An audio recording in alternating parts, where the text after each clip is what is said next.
Okay, once again, as the host, I have not prepared a very good story. I have to say, while it says that I'm number one on the storytellers, please don't expect very much from me because You're too honest. I'm just not going to be very good. All right, so. Like you said, All right, so I will go first again. My name is Melissa Murphy. So white lies. Okay, so. All right, so the only thing I can think of, because I come from the stereotypical like Jewish home where there are no lies. There are no like falsehoods. There's no sugarcoating. There's no like pleasantries. There's nothing that is there's dishonesty. Don't get me wrong, but there's nothing that is really hidden in that way. So when I was trying to rack my brain for like white lies from the family, I was really coming up short, and I was thinking to myself what can I pull from my past to tell the story confidently? The only thing I could think of was my grandfather and my grandmother moved down to DC from New Jersey in 1988. I was 8 years old. My grandmother and grandfather settled in a place called Leisure World. Are you guys familiar? Are you familiar with Leisure World? Leisure World is a retirement complex off Georgia Avenue in Silver Spring. They relocated there. We were very excited. It's only about half an hour from our house as opposed to like 5 hours when they lived up in New Jersey. So we would go to visit them, and unfortunately we were all kids, my brother, sister, and I. We called Leisure World Seizure World. Which is funny but mean.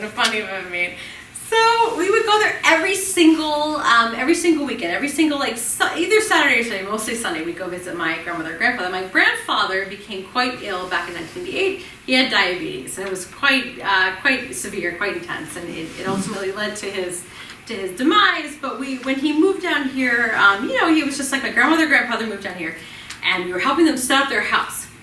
I remember that my grandmother set up in her kitchen, she had this it was like a bowl filled with little tiny mini crunch bars, those chocolate bars, if you remember. And I was kind of like a rotund child, and I loved those crunch bars. So I'd always like sneak into the kitchen when we were like over their house, and I would like gobble up some crunch bars. I would sneak out. And then I remember that my grandfather, who was also a diabetic, he would like sneak into the kitchen and gobble up some crunch bars. And the two of us would just like decimate this bowl of crunch bars, which was like not great for me, but like really not great for him. And I remember that one spring, I think it was a spring morning, and my grandmother came in the kitchen and she was like, "Where did all the crunch bars go?" She was like, "Sam," my grandfather's name was Sam. She was like, "Sam, you're a diabetic. Did you eat all those crunch bars? It's horrible." And he looked at me and he was like, "No." And I was like, "I volunteer, I ate all the crunch bars." So I took the fall for my grandfather.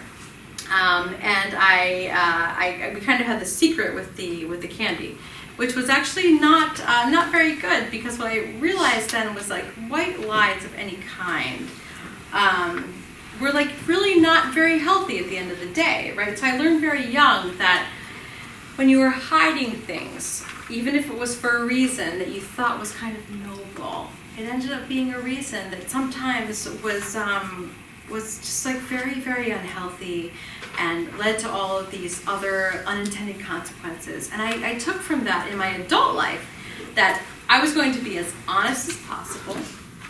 I was going to, even if it hurt, tell the truth. And to this day, I have to say, when I rack my brain, again, for these stories, I was racking my brain.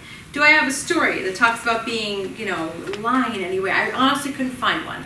And I have to say that I'll attribute that to being really young and seeing all of these unintended consequences between me and my grandfather and this time when I was very young. And I have to say, to this day, I'm very, very honest. There's the white lie.